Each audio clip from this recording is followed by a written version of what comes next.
Sampurasun, Rahayu Bagja Waluya, Rahayu Sagung Dumadi, Laju Mulus Tenekanan Pamaksadan. Saya harap Anda semua dalam keadaan baik, sehat, selamat, bahagia, sejahtera, dan selalu berkesadaran. Pada tayangan kali ini, saya ingin berbagi mengenai persoalan jati diri. Yang ini memang sesuatu yang sangat penting untuk kita renungi bersama, karena mau tidak mau sesegera mungkin jati diri ini harus kita temukan kembali dalam konteks kebangsaan. Pun nantinya ini akan merambat pada wilayah spiritual, akan merambat pada tujuan dari setiap individu-individu di bangsa ini.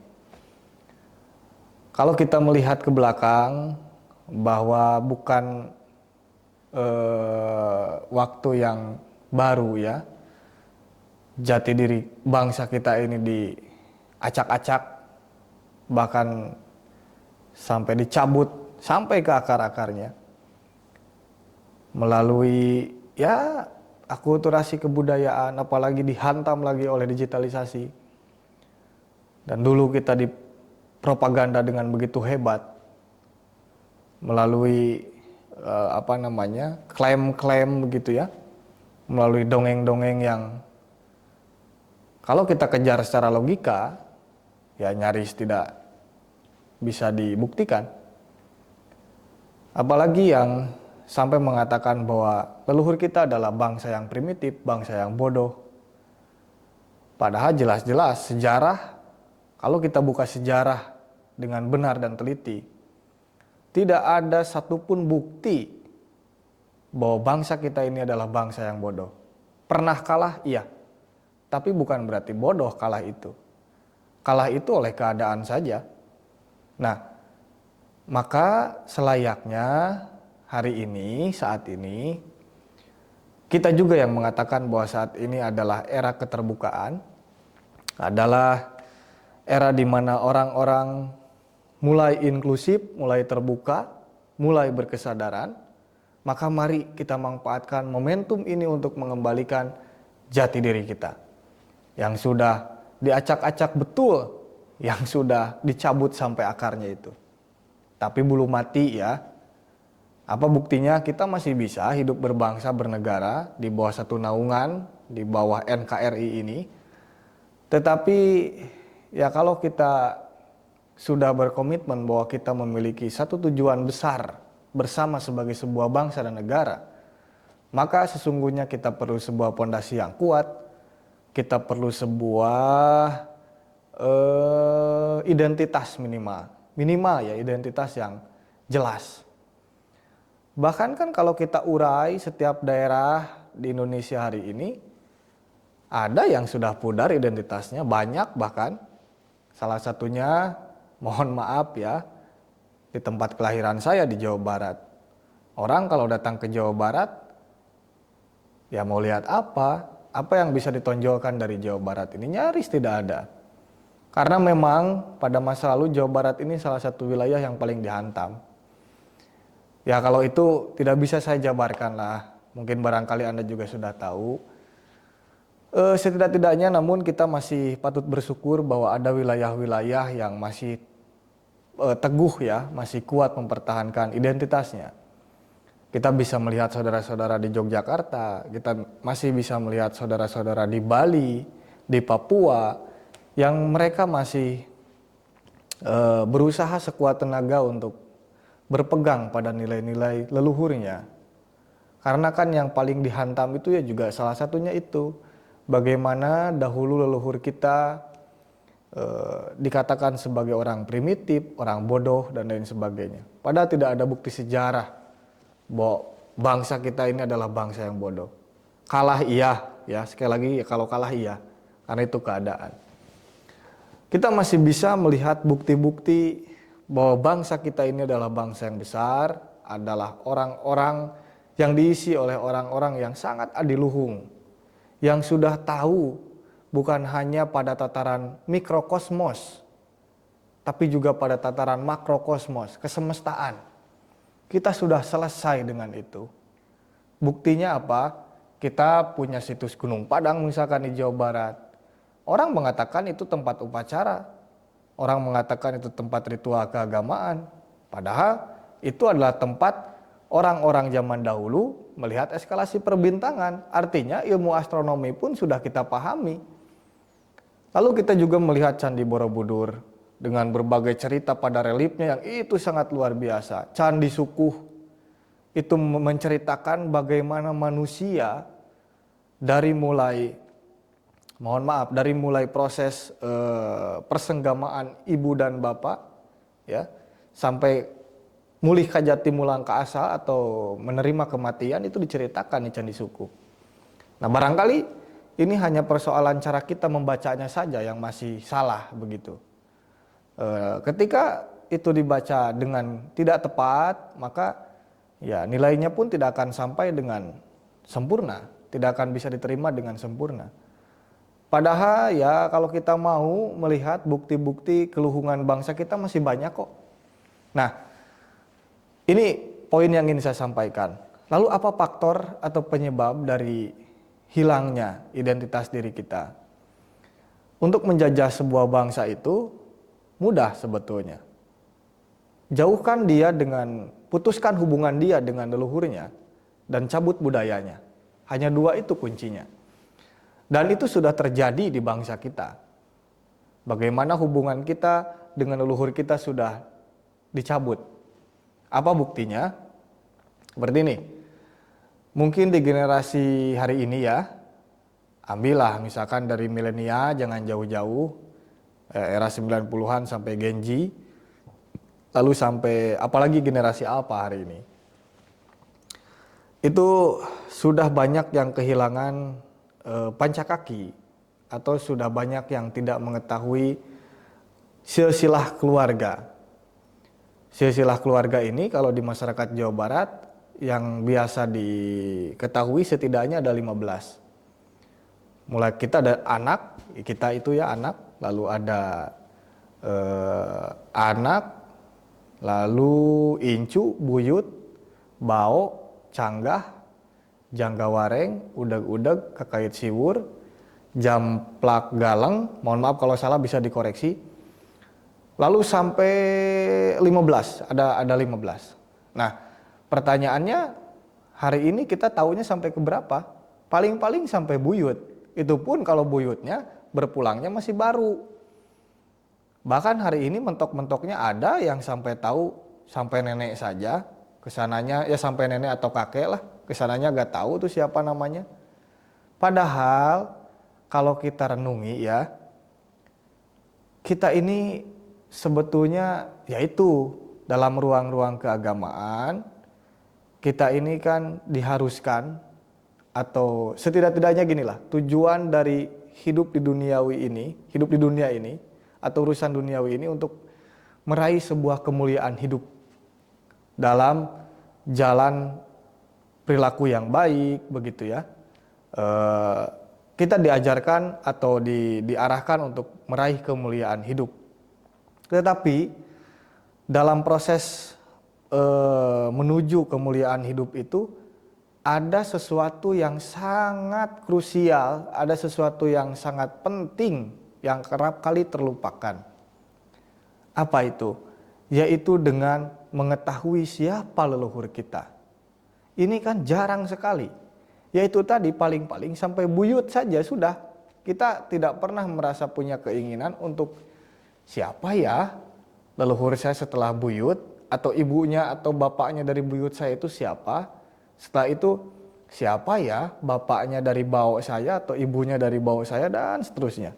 Itu kerap kali kita lupakan. Padahal kalau kita tahu maka kita akan dipertemukan dengan sebuah sebuah hal yang sebelumnya mungkin tidak pernah kita temui. Sebagai contoh, bisa jadi bau ya ibunya buyut atau bapaknya buyut Anda itu orang hebat dulunya. Nah, sehingga ketika Anda mulai tahu, wah, ternyata saya bukan keturunan orang yang biasa-biasa saja. Maka Anda kemudian akan menyadari bahwa dalam diri Anda pun ada potensi itu. Karena kalau masyarakat Jawa Barat biasanya ada istilah teng manuk teng anak meraku kuncungan uyah mata TS kaluhur. Artinya karakter baik itu skill, kemampuan, sifat itu biasanya ada yang turun temurun. Ya kalau dalam bahasa Indonesianya ginilah, buah itu jatuh tidak jauh dari pohonnya. Saya susah ngejelasinnya, kira-kira gitu. Nah, itu kan sebuah sifat atau sebuah karakter yang bersifat turunan gitu loh. Nah, bagaimana? Bayangkan saja kalau Anda mengetahui sampai jauh begitu, dan Anda mengetahui sampai jauh itu berikut dengan dia itu siapa, dari mana asalnya, leluhur kita itu, dan bagaimana karir semasa hidupnya, lalu kita ambil apa yang bisa kita terapkan dalam kehidupan saat ini. Wah, itu akan jadi sebuah potensi yang sangat luar biasa tentunya. Tetapi kan hari ini kita tidak pernah terpikirkan ke arah sana. Bahkan jangan sampai kita mencari begitu ya, atau mendalami siapa sih mereka, bagaimana karir semasa hidupnya, sepak terjangnya, untuk sampai mengenal namanya saja kita sulit hari ini. Nah, maka bohong besar kalau tujuan kita untuk meraih kemuliaan hidup jika kita melupakan mereka. Karena mari kita ingat lagi, entah dari berapa ratus generasi ya, leluhur kita, asli leluhur kita, itu darahnya sampai detik ini masih ada dalam tubuh kita. DNA ini masih terawat, masih terjaga. Nah, ya sayangnya itu kita tidak pernah peduli terhadap itu. Dan apalagi kalau untuk menyadari ya, jauh lah. Maka dari itu jangan salahkan kalau hari ini kita krisis identitas yang nantinya berhubungan dengan jati diri. Karena setidaknya dalam hidup ini ada 4 pertanyaan mendasar yang harus dijawab. Yang pertama, siapa diri kita? Yang kedua, dari mana kita berasal? Yang ketiga, untuk apa kita hidup? Dan yang keempat, kemana kita akan berpulang? Nah, saya meyakini ketika kita sudah tahu leluhur kita itu, ya apalagi berikut dengan sepak terjang karya-karyanya mereka, maka pertanyaan siapa diri kita dan dari mana asal kita itu sudah mulai bisa terjawab. Walaupun mungkin tidak sepenuhnya, tetapi setidaknya ada gambaran. Maka ketika seperti itu, untuk menjawab pertanyaan ketiga, yaitu untuk apa kita hidup dan kemana kita akan berpulang, itu akan sangat mudah untuk kita ketahui jawabannya. Wah, itu sangat luar biasa. Nah, barangkali kita tidak pernah tahu ya, mereka itu sesungguhnya adalah orang-orang hebat yang sangat berjasa dalam hidup kita. Hana nguni, hana mangke, tan hana nguni, tan hana mangke. Artinya, ada dulu, ada sekarang. Tidak ada dahulu, tidak ada sekarang. Itu ada dalam penggalan dari naskah Amanat Galunggung. Artinya, ya kalau tidak ada mereka, tidak akan ada kita. Sesungguhnya mereka lah yang menjadi jembatan kita ada saat ini. Namun sayangnya, ya kita tidak pernah menyadari itu. Dan sayangnya lagi, mohon maaf kalau saya harus menyinggung ruang-ruang keagamaan. Karena ruang keagamaan di bangsa kita itu kan sesuatu yang intim, yang tidak bisa dipisahkan dalam setiap sektor kehidupan. Dalam hal apapun, agama itu harus dibawa. Itu karakter bangsa kita. Sayangnya, ruang keagamaan itu selalu mengajak kita untuk melihat keluar. Dari sejak kecil, bayangkan. Kita diharuskan untuk berpedoman pada orang lain, pada orang dari bangsa lain, yang nyaris tidak ada hubungan secara genetik begitu ya, secara darah, lalu secara spiritual, apalagi secara kebangsaan. Walaupun itu tidak salah ya, itu bukan sesuatu yang salah. Saya perlu meluruskan, itu bukan sesuatu yang salah, sah-sah saja. Karena semua ruang-ruang keagamaan cenderung seperti itu, mengajak manusia untuk melihat keluar atau setidak-tidaknya berpedoman pada orang lain. Nah, tapi kita kadang-kadang, bukan kadang-kadang, yaitu kelemahannya, di ruang keagamaan itu kita tidak pernah diajarkan, ayo lihat dirimu siapa, lalu nantinya ayo lihat leluhurmu siapa. Leluhur yang memiliki ikatan darah, leluhur yang memiliki ikatan spiritual, dan leluhur yang memiliki ikatan kebangsaan.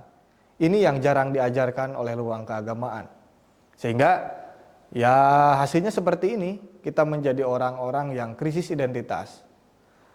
Sekali lagi walaupun itu tidak salah ya, saya perlu tekankan ini, berpedoman kepada orang lain dari bangsa manapun terserah.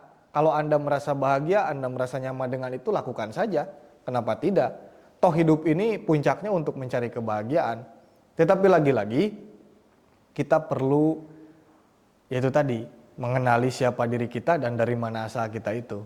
Maka salah satu cara yang paling mudah untuk mengetahui atau menjawab pertanyaan siapa diri kita dan dari mana asal kita adalah dengan mencari tahu siapa leluhur kita.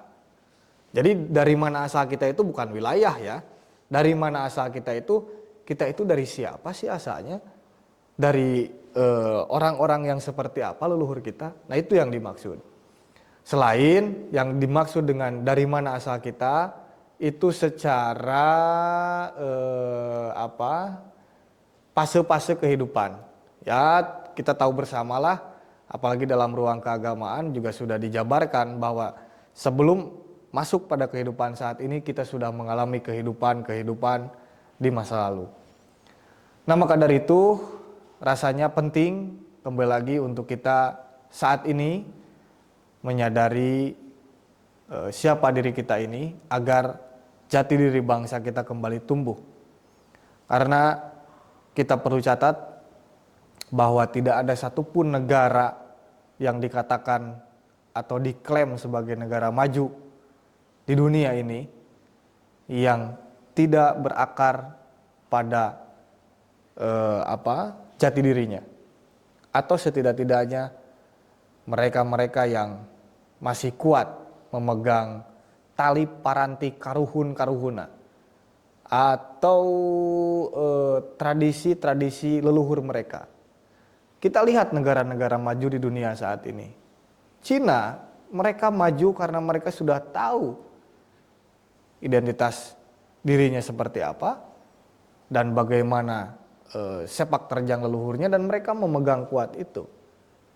Amerika juga kita sama lihat seperti itu. Mereka sudah tahu identitasnya seperti apa dan bagaimana leluhurnya. Jepang dan negara-negara lainnya. Negara kita saja yang sampai hari ini masih ribut dengan hal-hal yang tak beresensi lah. Nah itu yang disayangkan. Kalau memang kita punya tujuan besar yang dikatakan sebagai negara emas di tahun 2045. Itu kan bukan sesuatu yang mudah. Sebelum nanti merambah pada pembenahan pendidikan, infrastruktur, ada yang lebih dasar daripada itu, adalah kembali membuka identitas diri dan mengetahui jati diri. Itu yang paling penting. Untuk mencapai semua itu, mari kita mulai dengan berkesadaran. Mulai dengan kesadaran pribadi atau kesadaran individu. Apa kesadaran individu?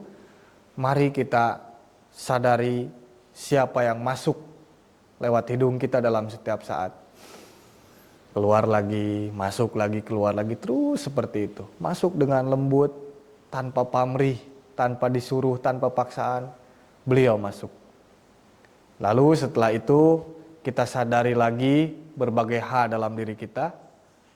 Siapa yang bisa menggerakkan organ-organ ini, siapa yang bisa membuat mata ini berkedip, dan si bola matanya bisa lihat kanan kiri secara alamiah begitu ya, tanpa kita suruh. Telinga juga sama, bisa mendengar dengan otomatis. Siapa yang bekerja dalam tubuh kita? Dan ingat, ada jumlah sel yang tak terhingga dalam tubuh kita. Siapa sel-sel itu? Terus kita masuk ke sana. Itu kesadaran individu. Sebelum nanti kita mulai memasuki kesadaran semesta. Kesadaran yang paling tertinggi. Karena sesungguhnya semua ini ada karena kesadaran. Ini adalah produk kesadaran. Dan sampai pada tingkatan yang paling dahsyat adalah suhung atau kekosongan. itu panjang lagi ceritanya. Poin intinya adalah mari kita mulai berkesadaran untuk mengenal siapa diri kita, ketahui identitas kita, dan yang paling terpenting, mari kita kembalikan jati diri dengan melihat siapa leluhur kita. Sesungguhnya adalah orang-orang hebat mereka itu. Dengan demikian, kita akan menjadi orang yang mulia, orang yang memiliki kompas hidup yang jelas. Saya kira itu yang bisa saya bagikan. Semoga ya obrolan sederhana ini bisa memantik Anda lah, ya setidak-tidaknya menemani Anda yang sedang beristirahat atau sedang istirahat kerja. Semoga ini bisa menjadi tawaran yang menarik. Terima kasih. Sampurasun, Rahayu Bagja Waluya, Rahayu Sagung Dumadi.